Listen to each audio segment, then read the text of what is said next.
You know Graybar for electrical parts, but there's one more thing you may not be thinking of us for that can help maximize your next project's total value. Our pre-project planning services are designed to help you win the bid, save on labor costs, and keep your installers productive across your entire build. The sooner you call us, the better. Because when we're there from the beginning, we can anticipate your needs and help you solve problems before they become problems. Yep, Graybar does that.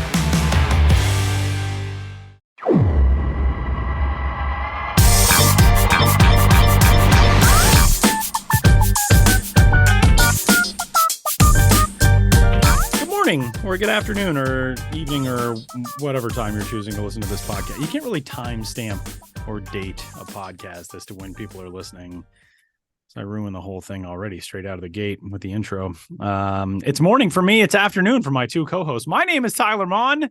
I'm in Denver, Colorado, 10:44 a.m. on this Wednesday, August 16th, 2023. How's that for not timestamping something? Joining me from New York City are Benjamin Hill, and fresh off a trip to Dan Flash's, it's Samuel P. Dykstra.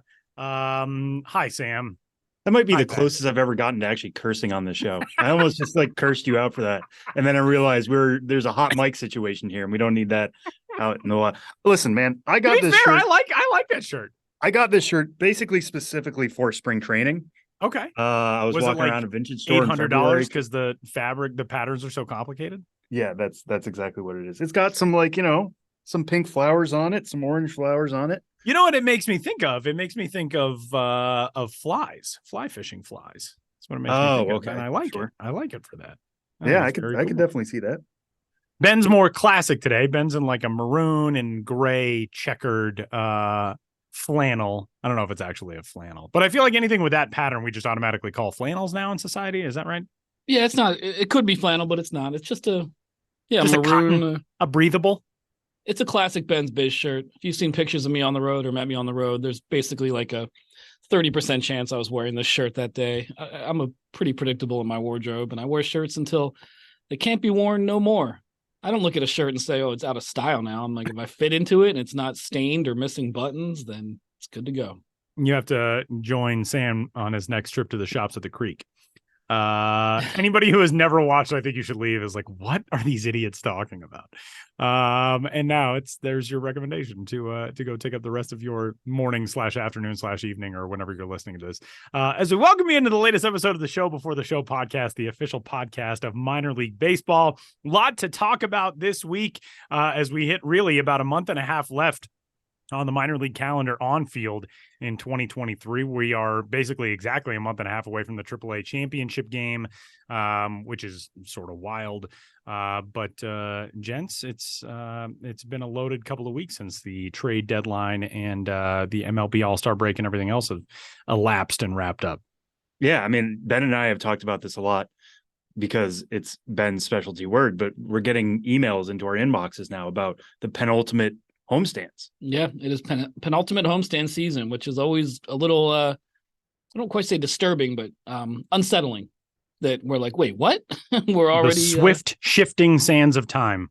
Yeah. Like how is that already enunciation there, Tyler? Thank you. That was very impressive. That's the only way I'm going to get through that many confusing words in a row. But yeah, that's I had to very actively think about it. But that really is true that we get down to the last few weeks and it's like, what? How is this possible already? It was just opening day.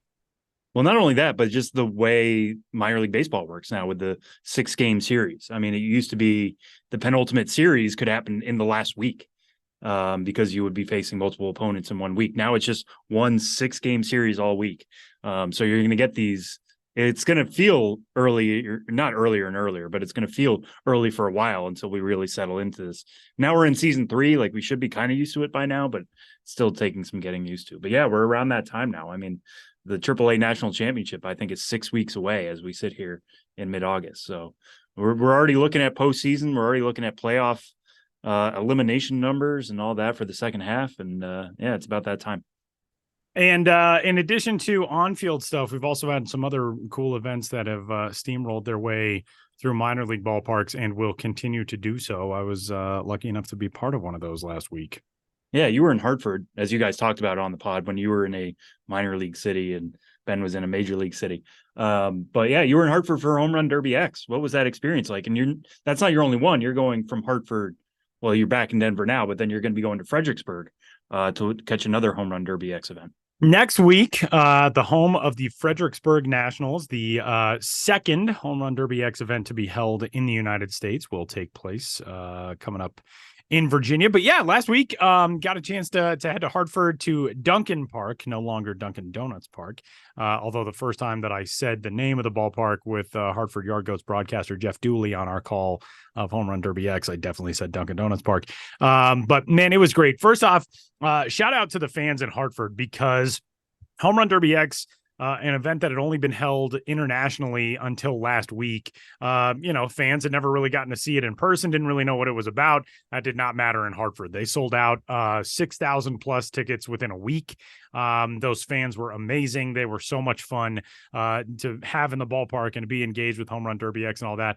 And a secondary shout out to the Hartford Yard Goats front office, from Tim Rextall and Mike Abramson and Jeff Dooley and everybody else on down. There is no better franchise in minor league baseball deserving of the honor of hosting the first Home Run Derby X in the U.S. And they crushed it. They did everything exactly as you would dream up for an event like that. And it was cool. We had 4 teams. It was a different setup than what we had in London, or what they did last year in London and Seoul and Mexico City.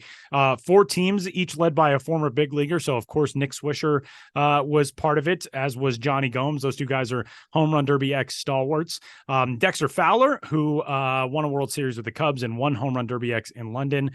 He was joined out there by his former Cubs teammate, Jake Arrieta. So those 2 guys had their own teams. Jake Arrieta's team actually won, which was pretty amazing. You go into it and you think like, the team with a pitcher, probably not going to do that well in a home run derby. Jake Arrieta was hitting baseballs, and the Home Run Derby hitting platform was set up essentially in the middle of the infield between first and second base, and everybody was hitting toward the left field seats. Jake Arrieta was hitting balls off of the top of the video board in left field, which for anybody who has been to Duncan Park in Hartford, even from the middle of the infield, that is nothing cheap. And so it was pretty cool to see a guy who, was known for winning a Cy Young and winning a World Series on the mound, also decimate baseballs while hitting in a home run derby setting. But it was great. The teams this year for this event were comprised of the former major leaguers and also local players. There were over 250, I believe, people who responded to try to be part of Home Run Derby X, former minor leaguers, indie ball players, college baseball players, college softball players. And those players were whittled down to a group of about 60 that came out for the tryout day, which was on Thursday of last week. Later that day, the 4 MLB players went into a draft room. They picked 2 hitters that would be part of their team for the next day. So it gave it this very national/local feel, which was really cool. But it was great. And again, just a shout out to the Yard Goats, who did everything as perfectly as you could possibly dream up for an event like that. And it was a lot of fun. And Fredericksburg next week, we're coming your way, Fred Nats. That's going to be really cool. I'm really excited to see what the ballpark is like in Fredericksburg. It's a place that I have long wanted to see, having gone through the old home of that team back when they were the Potomac Nationals. I know how long they were eagerly anticipating a new park, and so really excited for that. And coming up to Fredericksburg next week, we will be in town for that event. The event itself will be on the 26th, and we are super excited for that one. Yeah, and in Hartford, they gave away Bouncing Pickles bobbleheads, I believe. Bouncing Pickles being one of their alternate identities from earlier this year. So you talk about, the Yard Goat staff doing a good job and the fans really showing up. I mean, I think just like with an all-star game or sometimes playoff games, when you have these special events, you got to create, incentives to get people to show up a little bit. So Bouncing Pickle bobblehead. That's it was very cool. People were lined up way early. It was the first 1,000 fans through the gates got a Bouncing Pickles bobblehead. And one of the neatest elements that I thought was included in the Yard Goats version of Home Run Derby X. In London, we did it as there was a Yankees team and there was a Red Sox team and there was a Cubs team and, those types of things, and a Cardinals team. Obviously those were the two, the Cubs and Cardinals, who were playing in London. But in Hartford, the teams that were represented were the Schoolboys, the Steamed Cheeseburgers, the Chivos, and the Bouncing Pickles. So 4 of the Yard Goats alternate identities. The Schoolboys identity was Jake Arrieta's, so that team won. But I thought that was such an awesome way to tie things in and make it, I think, feel probably more compelling to local fans. I mean, if fans come in and, they're former big league players and guys representing big league teams, that's cool. But when you have the guys wearing your hometown team's alternate jerseys and hats, I think that feels very cool. So yeah, looking forward to seeing what the Fredericksburg event is going to be like. And that's coming up on August 26th. So get your tickets now. Still some available for Home Run Derby X in Fredericksburg on August 26th at the home of the Frednats, and the second Home Run Derby X event ever to take place in the United States. And hopefully your play-by-play guy, me, will not be too annoying over the loudspeakers in your ballpark, because that was a whole different experience. But a big thanks to Jeff Dooley, by the way, for joining me on the Home Run Derby X call in Hartford, because he is a class act. The guy who made his big league debut earlier this year, filling in on some Rockies radio broadcasts. Just an awesome guy and in a minor league legend in his own right. So check out milb.com/Fredericksburg, and you can find your seats for Home Run Derby X coming up on the 26th. And speaking of trips through sort of that mid-Atlantic region, Ben, last week we caught up about Scranton, Wilkes-Barre, one of your stops on the road a couple of weeks ago. And this week, we're going to dive into some of your journeying through Lehigh Valley, which is one of the most jam-packed minor league locales with, always innovative promos and alternate identities and everything else. You've been to Lehigh Valley. When was the last time actually that you had been there before this year? Yeah, excuse me. It's always good to clear your throat before speaking. Yeah, I was last there 5 years ago, so it would have been not a ton of time by my standards, but always good to get there again. And I love the Lehigh Valley region in general, having grown up, as I've spoken of many times in the past, grown up not too far from there. And it's not a very long drive from Scranton. So, of course, it was like, why not? Just was in Scranton, now time to go to Lehigh Valley. They play in Allentown, which I believe is the biggest city in the Lehigh Valley. I really like Allentown. It's definitely scrappy, rough around the edges, but there's such a distinct sense of place in there with the industrial past and interesting architecture and kind of a small city feel with a really diverse population. Every time I'm there, I want to explore more and be there more than I am. There is a fantastic record store in Allentown called Double Decker, and I got there to Allentown in time to go to Double Decker before I went to Coca-Cola Park, home of the Lehigh Valley Iron Pigs. And that is one of the best record stores that I've ever been to. I had been there a couple times in the past, but man, this kind of, it's not the best location. It's kind of the building itself's a little run down. It doesn't really have much aesthetic charm, but man, what a great place. And I think in a way that speaks for Allentown that, if you just kind of did the proverbial flyover or drive through, you'd be like, oh, I don't know about this place. But then you start poking around and there's a lot of interesting things throughout that city. And if you like records and you're going to Lehigh Valley Iron Pigs, check out Double Decker. I spent way too much money at that place. I was like, oh, I got too many records, but I'll stop in just to see what they have. And almost right away, I was like, uh-oh, like it's going to be one of those afternoons. And fortunately, I only had about an hour to spare because who knows how much more over the top it would have gotten. But yeah, then I went to Coca-Cola Park, and always good to be there. That team debuted in 2008, the Iron Pigs, and have been just basically one of the premier franchises in the minor leagues ever since then. Really great fan base, being not far from Philadelphia and a AAA Phillies affiliate. Really good front office staff. I don't know the exact numbers, but they must lead the league in alternate identities for sure. There's always something going on promotionally there. Ballpark just with like a lot of room to move all throughout the concourse, quirky, interesting signage, big video board, ribbon boards, tons of food options to where the Iron Pigs are one of the only teams I know that have a standalone separate food related site, pigsfoodfinder.com. So there is a lot to explore there.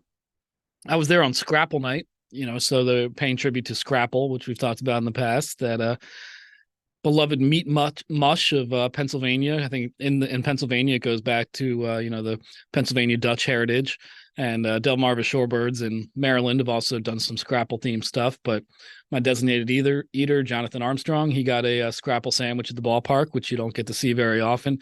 They have a gluten-free stand. So towards the end of the game, when the stand was still open, I was like, you know what? I got some time. I'm going to get my own meal. And I got something that I'd also highlighted earlier in the night with my designated eater that happens to be gluten-free, the pork parfait. But it's just like a, kind of a plastic container, but somewhat similar to what you'd imagine an ice cream sundae would be in. And it's just layers of, slow cooked pork and mashed potatoes in a large cup. And it was pretty tasty. Another big thing there is the all shucks corn. They have a standalone corn stand, roasted fresh right there. And, then top with butter, different spices, cheeses, another great element there. But yeah, just a really fun place to see a game. Good to see some people on staff that I hadn't seen for a little while. Got a few interesting interviews there, and those will be coming up on MILB.com in the near future. And, a good way to close off the trip. I drove straight home that night back to Brooklyn and was home around a little before 1 a.m. So what a day. Wake up in Scranton, drive to Lehigh Valley, hit a killer record store, go to an Iron Pigs game, and sleep in my own bed at night. I'm living the dream. I can't think of a better Ben's Biz day, Yeah. honestly. The fact that it involves Pennsylvania, record stores, your own bed in Brooklyn. And a pork parfait. And a pork parfait. I mean, come on. Yeah. That's a dream I don't think even you knew you had when that started. When you look back at like what it was like going to Lehigh Valley games as a kid, what's changed? Well, I didn't go to Lehigh Valley games as a kid because they didn't come around until 2008. When you were younger. It was right. Scranton that I went to. Relatively a kid. A young Ben's Biz. Young. It was young in Ben's the Biz. nascent era of Ben's Biz. It was very much. I think the first time I ever went there was in my early days of Ben's Biz, seeing the AAA All-Star game when they hosted that in 2010, I want to say. And I know they've made improvements to the stadium and there's new signs and, additions to the video board and ribbon boards, but it's always seemed kind of fundamentally the same to me in a good way since it opened, and just really well maintained and always just such an energy there. I'm sure like any team in, a cold Tuesday night in April, there's not a big crowd, but this is a place where people, really turn out and always have turned out. So that's always been a great thing to see. And for me, the Iron Pigs kind of coincide with my professional career in terms of right around the time I became full-time was when they became a team. So I look at the two of us traveling together in tandem as we established our operation and then tried to maintain a level of quality and excellence throughout into our middle age and beyond. That was so imposing at the end. Into our middle age and beyond.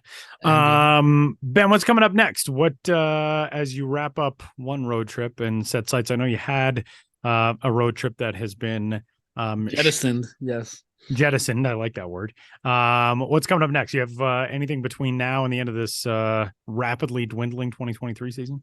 I do in September. I believe the dates are September 5th through the 10th.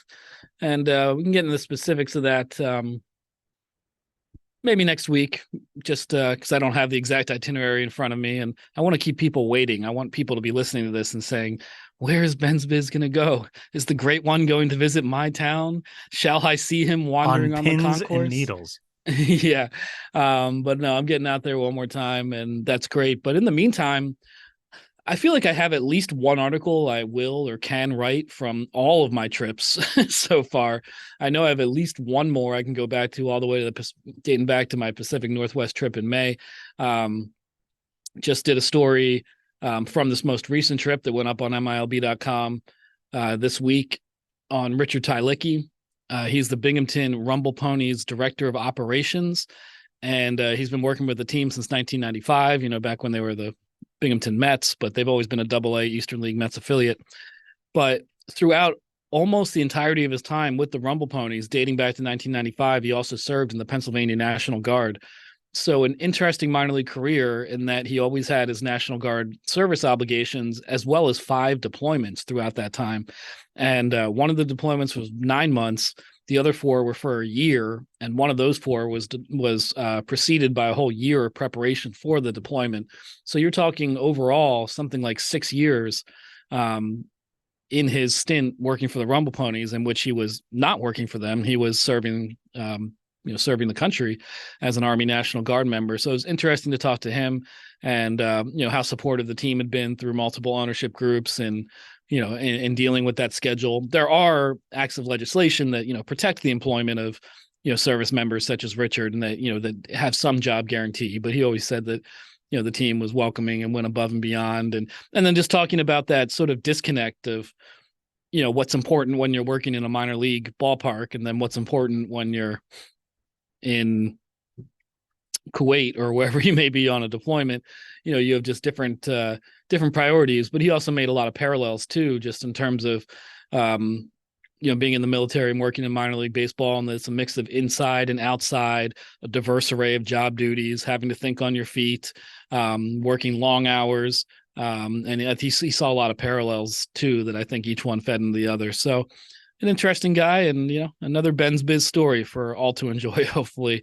And I got a lot more where that's coming from. At least one more coming up later this week, and another one next week, and then I'll be on a little vacation next week. And then after that, we'll get in my next trip, and still have road material and anything else coming from all angles, and we'll pass the penultimate homestand and beyond, and cruise right into the off season. But let's not get ahead of ourselves. Let's live in the present moment, because all we ever have ever is the present moment, and let's savor it. Those are my favorite. The existential Ben's Biz lines are my favorite lines.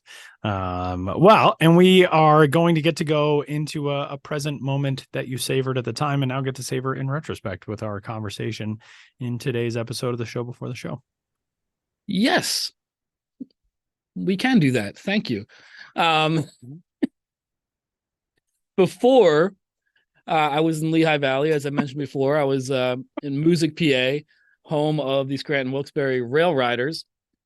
And when I was there before the game, I spoke with Adam Marco, a guy who you guys know through the years. He's been longtime broadcaster in the minor leagues, first with the West Virginia Power, and then now with the AAA Yankees affiliate, the RailRiders. And I always enjoy seeing Adam and talking to him. But the reason I did this interview with Adam Marco is because pretty much through the entirety of the time I've known him, going well back into his days with the West Virginia Power, he has gone out of his way to document the restaurants and tourist attractions of the city, of what he experiences on the road. With the West Virginia Power, that was in the South Atlantic League, and now, of course, with the RailRiders, that's in the International League. And he used to have a blog called Minor League Kerouac, where he documented all these things. Now it's mostly on Twitter, but as you will hear in this interview, he has gone out of his way to explore all the minor league cities he gets to visit. He's basically an expert on all of them. If you need food recommendations for International League and Southern League City, South Atlantic League cities, talk to Adam Marco, and you'll hear a lot of them here in this interview. Adam Marco, broadcaster for the Scranton Wilkes-Barre RailRiders and a minor league Kerouac.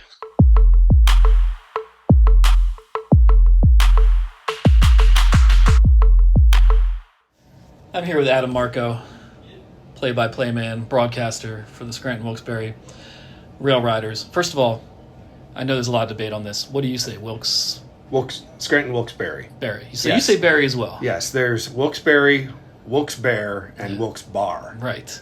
I think it really depends on where you grew up in this region, or if you moved here, the first person you talked to. Yeah, I think that's what it was for me coming here as a kid. I just always said Barre. So you say Barre. We're going to go with Barre. I'm good with that. From here on out. But I'm second guessing it. Thank you. Thank you. I am too. But we're not here to talk about pronunciation. You've been a minor league broadcaster for a good amount of time. This is your what number season in? 16th year. Started in whatever 2020 was. There's that. Yeah. I started in 2007 with the Williamsport Crosscutters. I was a promo intern. Didn't know if I was going to have the chance to do broadcasts. They ended up signing a radio deal, so we did our road games on the radio, and the home games at historic Bowman Field, I was running the Dixon Dip or the press box if that's what I needed to do. But I got my start in 07 with Williamsport, a couple years in Oklahoma City, a lengthy run with the West Virginia Power down in Charleston, and then had the chance to come here to Scranton Wilkes-Barre in 2018. Yeah, and we first crossed paths with the West Virginia Power. I recall a Mick Foley Yeah, sing-off, something along those lines. I had a karaoke battle with Yeah, Mick Foley yeah. on the dugout. But one thing I liked that you were doing back in those days, and that you're still doing in some form right now on social media, was it the Minor League Kerouac, yeah. You were the Jack Kerouac on the road of minor league baseball. But similar to what I like to highlight, you really like to, within as your schedule allows, explore the cities and particularly the restaurants. And since now we're here in the International League, a massive circuit these days, Very true. gargantuan circuit. I see you on Twitter highlighting favorite restaurants, favorite places. So, not to put you on the spot, but I know, of course, you love Scranton, Wilkes-Barre. But in terms of when you're traveling, what is the best International League city in terms of I have a little bit of time in the morning before a game or at night to explore in terms of bars, restaurants, cultural attractions? So part of this stemmed from you can read the game story, you can read the recap.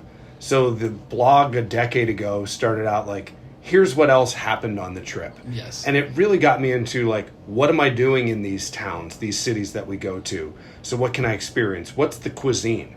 And that's really what it stemmed from first and foremost. So the International League has some great spots. Amy Venuto years ago told me it's more than just the food. Tell us what else is going on. So when I was in Norfolk, I did the naval tour, and I took a 2-hour boat tour of the ports and the docks, and that was amazing. And you never put so much perspective behind it. I started out using TripAdvisor. I tried to find the best restaurants. I would ask people, what's the most popular thing in this town? What's the most popular restaurant? And then when I get to a place, I'll ask, what's the most popular dish? What's the number one thing people order? And I might have something on the menu that I want, but I'll have 2 things in mind. And if I have shrimp and grits in my head and they say, oh, you have to try the shrimp and grits, done, I'll do it. So I have a place or two in every city that I really love. I will go out of my way to try.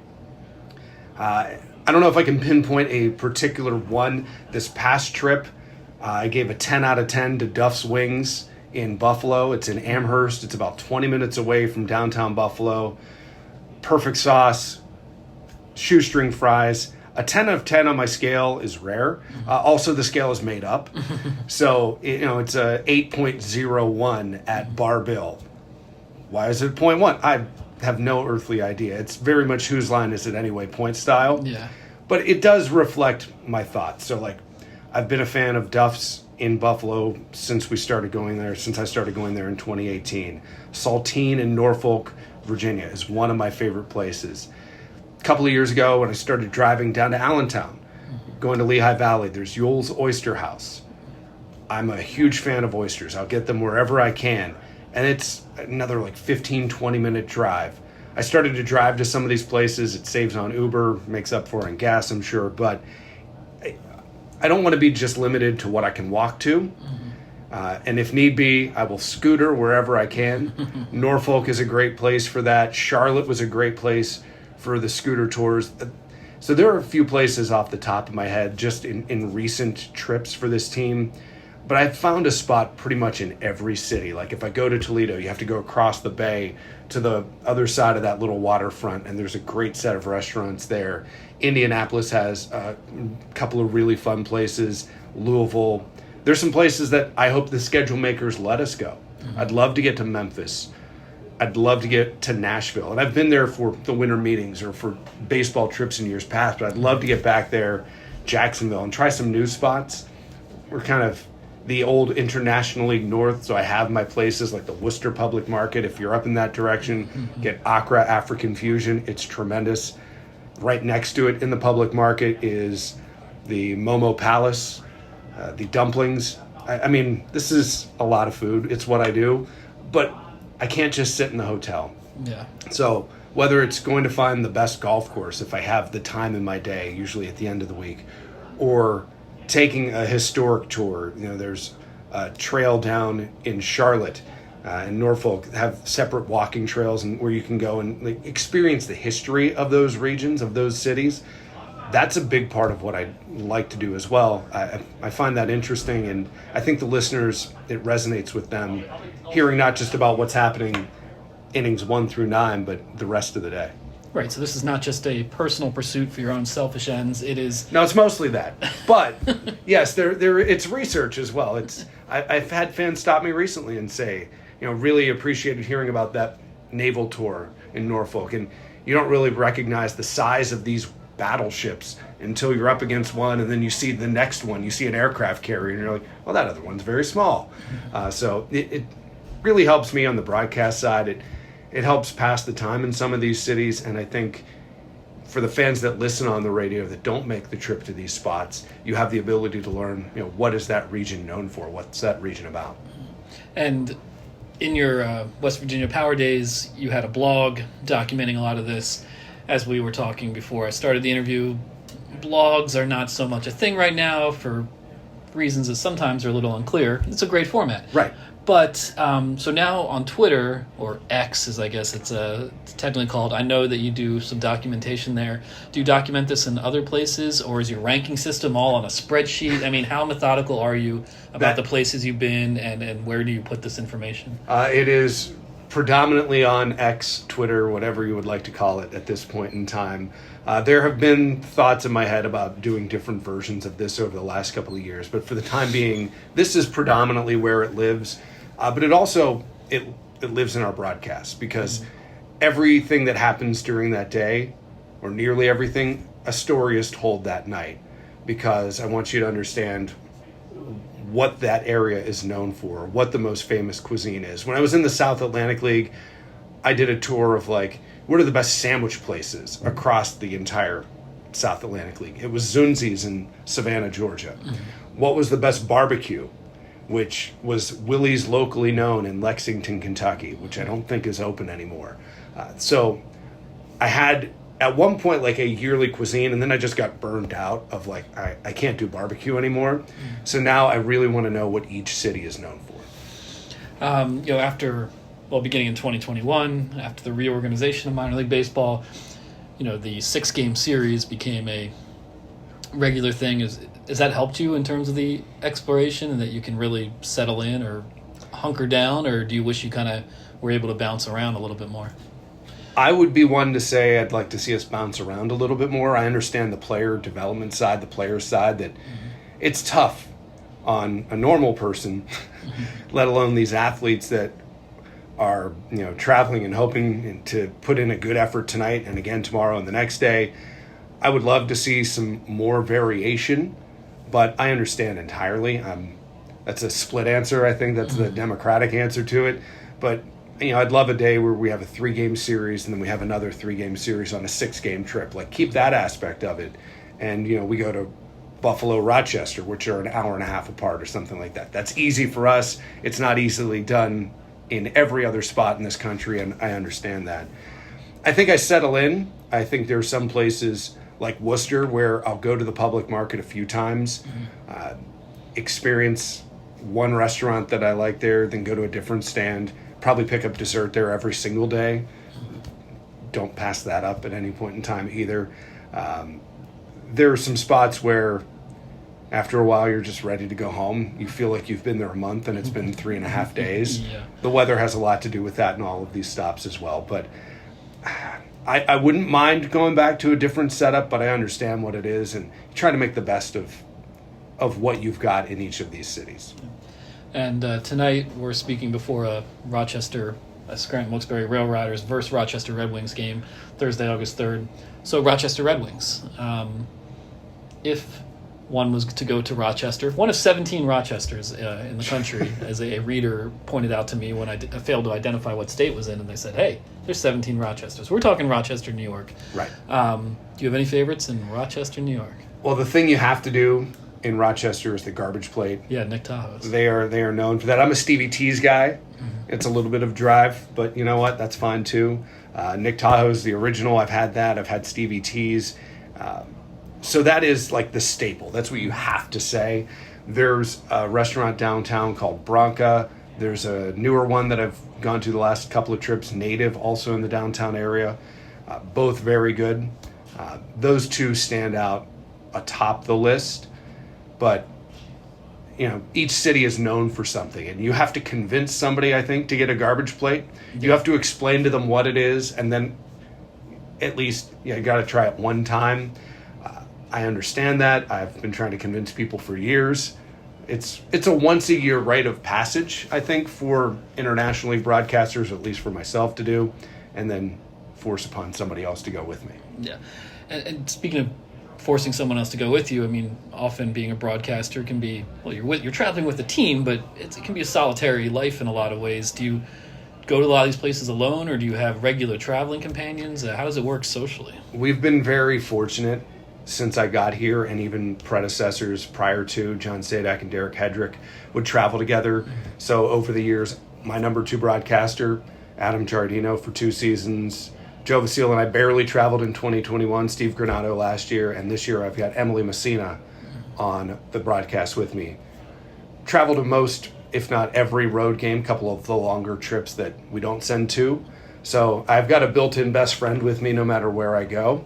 There's some days where, you know, you spend so much time around each other, and then the broadcast, like, I'll go one direction and this year Emily will go another. But, you know, new to the International League, she trusts my judgment and my experiences and my rating scale for some reason as to where we should go and what we should try. And I don't think I've led anybody astray over the years, and I'm open to suggestions. I always want to see, you know, new places to try, places to go.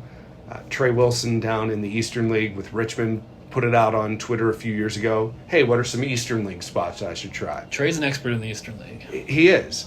And I chimed in on one of his. So it's always fun to get new recommendations. I'm always going to have a few favorites. And the people that make the trip with me over the course of these last couple of years, we always have a good time doing it and experiencing new moments, new food, new sights in whatever city we're in. And I guess finally, do you have any white whales, so to speak, places that you've heard about that you want to go to that for reasons of transportation, the hours they're open, reservations, whatever the case may be, that you keep wanting to get to but you haven't been to yet? The answer is no. If only because I make plans, I plan ahead of time, I chart out the week sometimes, like when we were in Buffalo.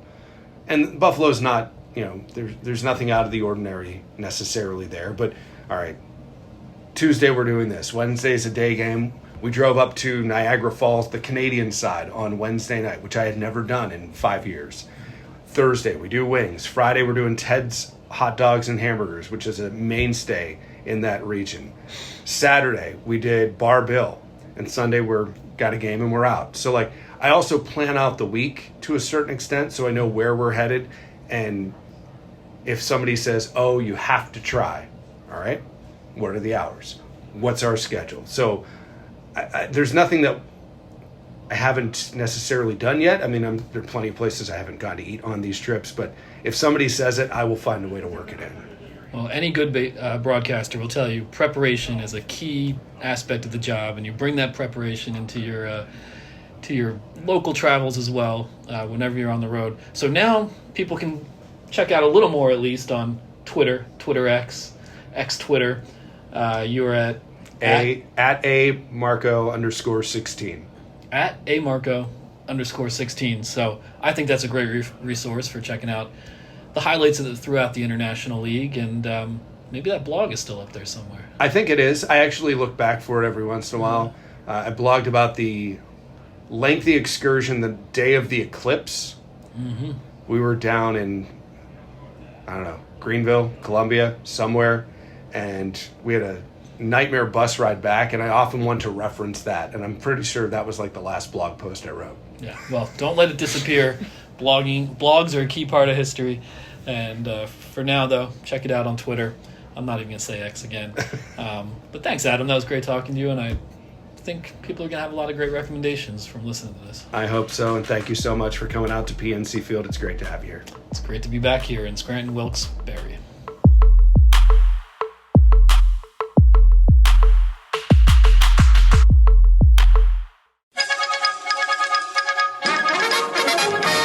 We interrupt this podcast to bring you another thrilling edition of Ghosts of the Miners. Now, here's your correspondent and host, Joshua Jackson.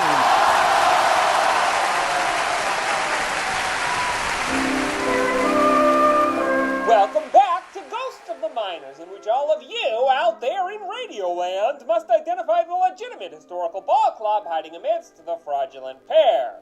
One once wowed fans of all ages. The others never impressed or disappointed anybody at all. In the last segment, I asked you which of the following minor league baseball teams did at one time exist. A. The Canton Watchmakers.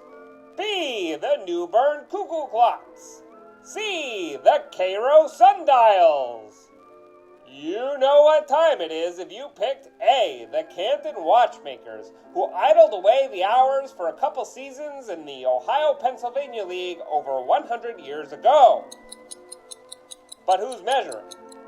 Not quite 25 miles south-southeast of Akron, Canton is the seat of Stark County and is a stark contrast to towns that didn't have any watch factories in the late 19th and early 20th centuries.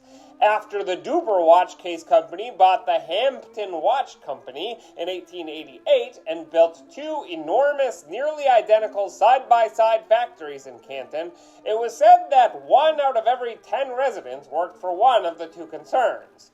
Yes, they were all Canton watchmakers. But our Canton Watchmakers debuted in 1908, taking the place of a team in the Central League and picking up a tradition of pro baseball in President McKinley's favorite town that dated to 1885, and included two 1890s clubs named after the Duber Watch Case Co., as the Canton Dubers. But whatever the mechanics of the past, in '08 it was time for a new face of the miners in Canton, and when the watchmakers took the field, Cantonites shouted, "This is our team." Although the aptly named Akron Champs took the Ohio-Pennsylvania League title in that first year for the Watchmakers, Canton can't have been far behind, and it wasn't. Fans watched the Watchmakers go 65-54 for a third-place finish, with the timekeeping club getting a big hand from Bill Harry Bailey, who led the loop with 8 homers. In '09, the rest of the league turned back the clock, or turned back the Watchmakers anyway. Had everything run like a finely crafted machine for the Watchmakers, the third-place finish would have had our Canton club progressing to seconds. But not only those champs of Akron, but the East Liverpool Potters, the McKeesport Tubers, and the Newcastle Knocks drove the Watchmakers cuckoo, relentlessly tapping out wins until Canton was 55-67, 26 and a half games behind the champion champs. But time marches on and things change. Canton's club in 1910 saw Irvin Kaiser Wilhelm lead the league with 23 wins and 284 strikeouts. But darn those champs, how they grinded Canton's gears. The squad finished only second with a 72-54 record, a single game behind Akron. What's more, they did it with a new and old name, the Canton Dubers. And that's how Canton ticked off the Watchmakers moniker. Now, on to the question for next time. Which of these teams had the energy to bear a heavy load in the minors of yesteryear? A. The Brewster Cinderblocks. B. The Sugar City Anvils. C. The Coffeeville Bricks. Want to know the answer? Pep up and go. Or tune into the next Ghosts of the Miners. But for now, you'll have to excuse me. My producer Ben Hill is making waffles, and his syrup will not be contained.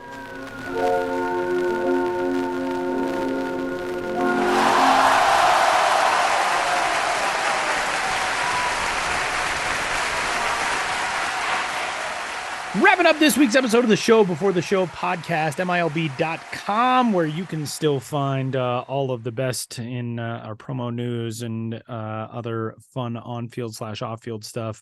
And MILB.tv, of course, is where you can check out all the top talent in minor league baseball. Ben, promos to watch this week. What's your favorite one? What do you got?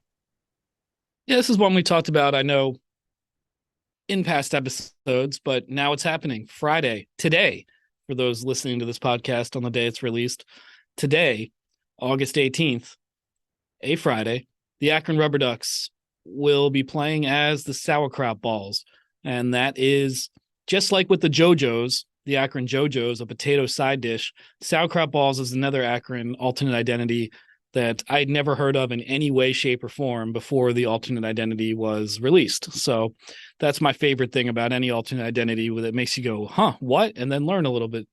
And Sauerkraut Balls are Northeast Ohio, Akron area specialty. The team announced this alternate identity on New Year's Day because it's apparently something that you might eat on New Year's Day, tradition around those parts. And they are, I think, what you'd expect a sauerkraut ball to be, a deep fried kind of dough ball stuffed with sauerkraut. And honestly, it sounds amazing. I would crush that. I'm a sauerkraut fan. Yes, I'm sure they'll be at the ballpark. And if you ever go to Akron, be on the lookout for places that have JoJo's and sauerkraut balls and who knows what else regional specialties they have out there. But that'll be at Canal Park today, Friday, August 18th. I remember we talked about this at the time when we talked about the sauerkraut balls.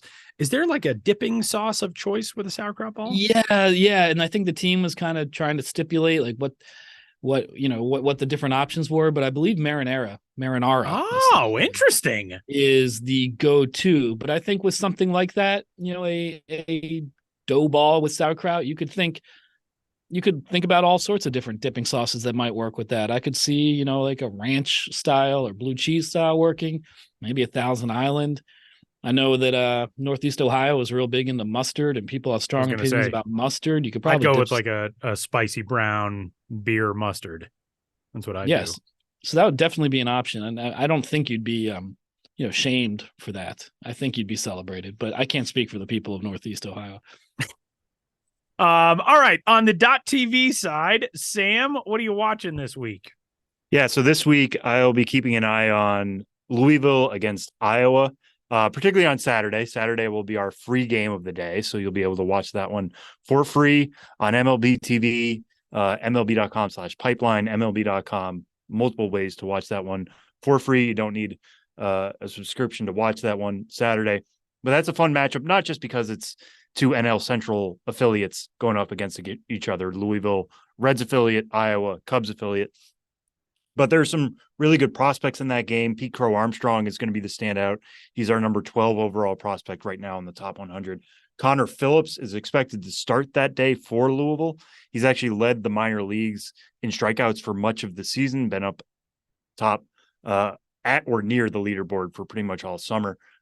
Looking at his stuff, his fastball has been averaging 96 miles an hour. He's got a slider in the mid 80s that has been helping him get whiffs. So him going against Pete Crow Armstrong should be pretty special. And then, of course, the bats also have Noel V. Marte, the latest Reds infielder who's knocking on the door of Cincinnati. Seems like they don't have enough of them. Guys playing mostly third base these days, but when he makes contact, it can go a long way. And he can certainly show off his own power on Thursday or on Saturday during that free game of the day. So tune in for that one, Louisville against Iowa. Tyler, what are you watching? Well, I was very excited to pick a game for Thursday on this week's episode of the Show Before the Show, but then Sam told me that we're still releasing this episode on Friday, so that would have been kind of dumb. So I was going to tell you about top Toronto Blue Jays prospect Ricky Tiedemann, who I know has not had a ton of work this year. He's been dealing with some biceps issues, but looks as though he is ready to roll and is healthy with AA New Hampshire. I instead am not going to tell you about Ricky Tiedemann and that start. But by the time you hear this on Friday, according to the schedule, he will have already pitched on Thursday, so let us know how it went. But I am going to stick in that same series because New Hampshire is visiting Hartford. And when I was talking with Jeff Dooley last week, the Hartford Yard Ghost radio broadcaster, and told me about a bunch of the prospects that they really like in Hartford so far this year. And one guy who is, essentially fresh off of his draft year is Jordan Beck, who was a competitive balance round pick last year and is now the number 88 prospect in baseball. Went to the Rockies out of the University of Tennessee, hit 15 homers as a sophomore there. He's got some really impressive across the board grades from his skill set. He's scuffled a little bit at Double-A after making the jump from High A, but he crushed things in the Northwest League with Spokane. He had 292, 378, 566 in 76 games with Spokane. Hartford, the OPS is still decent at 780 and starting to get his legs under himself there. And you can catch Jordan Beck and the Hartford Yard Goats as they take on the New Hampshire Fisher Cats with some very good Blue Jays talent on this weekend series. And if you did happen to have the prescient sense to check out Ricky Tiedemann on Thursday, good for you. It's also a doubleheader on Thursday as well, and features a weird thing in that New Hampshire will be the home team for the second game because it's a makeup of a rained out game from late July in New Hampshire. So they get to be the home team on the road in Hartford. And that'll do it for this week's episode of the Show Before the Show. You can get in touch with us, podcast@milb.com.